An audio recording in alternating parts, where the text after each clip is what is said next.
Don't we want to learn about their business though? Like, we're kind of interviewing them. No, you're not. Because I can't interview you to sell you something.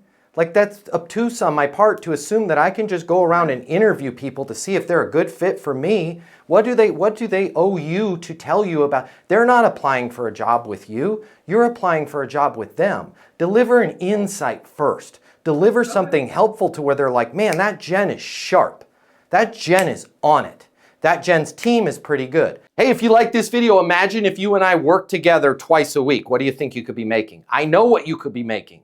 Twice or 3 times more than you're making right now. Sales does not have to be hard. When you follow a process, it's amazing how much more money you can make. If you want to learn more, click the link in my bio or comment with the word sales. I will personally reach out to you. I'll show you the Easton University portal, and we can talk about me mentoring you and working with you live twice a week and getting you to those income levels that you deserve. You're worth it. Click the link in my bio or comment. I'll reach out to you. Talk to you soon.